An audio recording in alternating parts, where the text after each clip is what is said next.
Hi friends, it's Miss Doty. Today I wanted to read you a very silly book all about animals. So we already talked all about animals and where animals live, like their habitats. So this is a very silly book called The Koala Who Could. And this book has beautiful, beautiful pictures. So the author of this book is Rachel Bright. The author is the person who writes the words. And the illustrator is Jim Field. So we are going to look at the illustrator's beautiful, beautiful pictures. I'm very excited, and I hope you love this book all about animals. The Koala Who Could.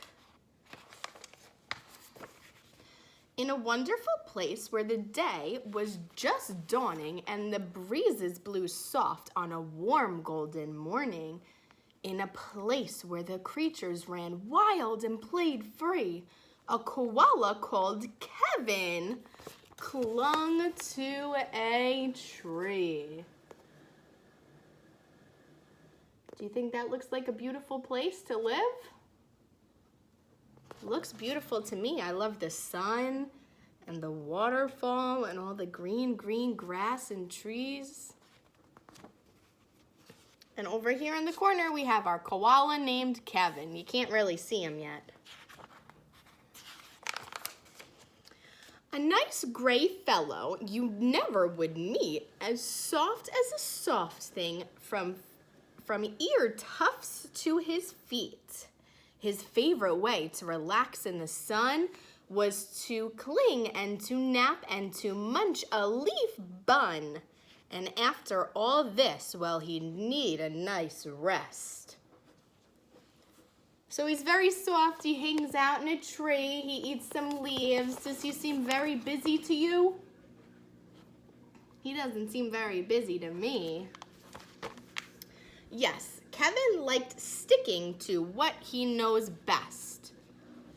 So does Kevin like to try new things? It doesn't seem like it. Wow. Let's look at all of these animals.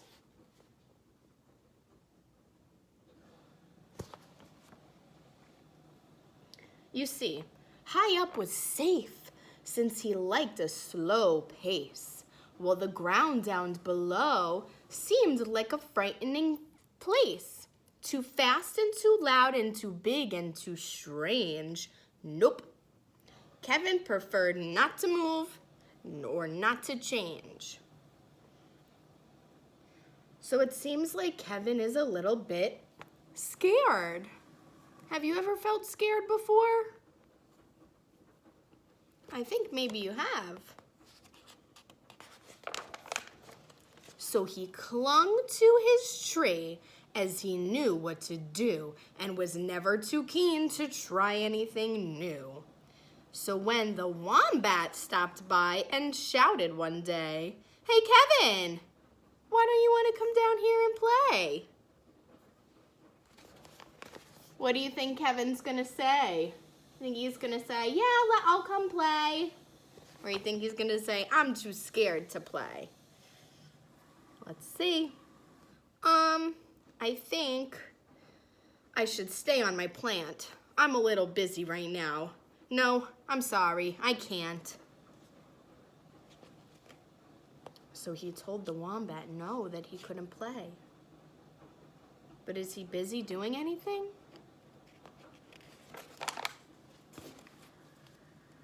"Why not?" cried the kangaroos with a super loud cheer. "Yes, why?" called the dingoes. "There's nothing to fear." But Kevin, who'd never been one to act fast, said, "I've got clinging to do, but it's nice that you asked." So there's Kevin, clinging to the tree.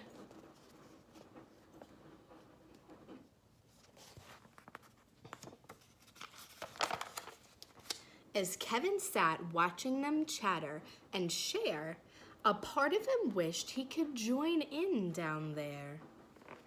So all the animals are having a little campfire in the nighttime, and it seems like Kevin wishes he could go down. But he knew he'd miss home. It was so dark and so late. This whole thing was risky. His adventure could wait. Whatever the invite, he'd always say no. Oh dear, it seemed Kevin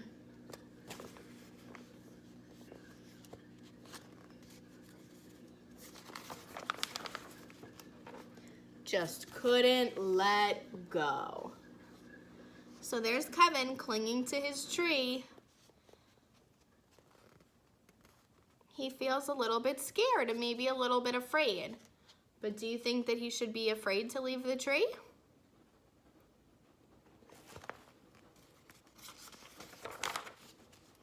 So his life was the same no matter the day. The weeks came and went and the months rolled away. And Kevin stayed still while the world moved around until he awoke to a worrying sound. So Kevin stayed in his tree day and night and day and night until something happened. Tap, tap, tap, tap, tap, tap. The sound went. Well, this was a blow. Tap, tappity, tap, tappity, tap, tap, tap, tap, tap. Oh no. What's happening?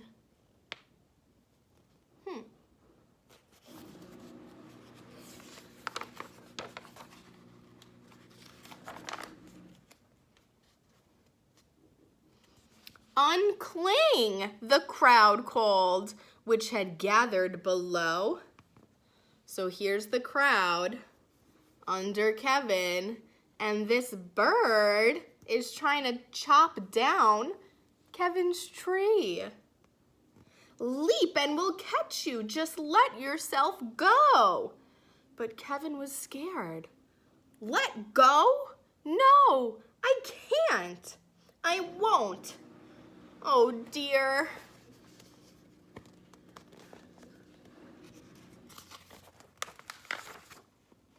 I just can't.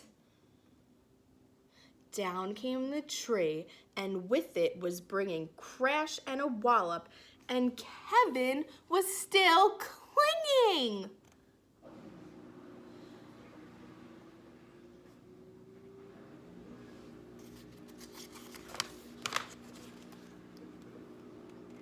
Kevin carefully opened one eye and looked up and at the love staring down from the sky. Then one paw by one paw, he loosened his hold. He felt springy and light and happy and bold. So Kevin started to open up his hands one paw by one paw. He loosened his grip and he started to let go of the tree. The worst he could think of had now come to pass, and he was just fine. Why, he felt quite first class. So when Wombat leaned over and held his paw out, Kevin no longer felt worry or doubt. So Kevin is starting to not feel scared anymore. When Dingo asked, "Now will you come out to play?" the crowd all joined in with a, "What do you say?" And even though this wasn't part of his plan, Kevin replied, "Yes, I think that I can." So Kevin finally joined all the animal friends. And Kevin, from then on, always said, "I can do." And there's Kevin with the animal friends going on a new little adventure. Because life can be great when you try something new. All right. I hope you loved this book just as much as I did. Remember, the title was called The Koala Who Could. And we found out that if you let go or if you put your fears aside, you can always try something new. So over the week, I would love for you to try something new and let me know what something new that you did was. And I'll let you know what my something new was too, okay? Bye-bye. See you soon.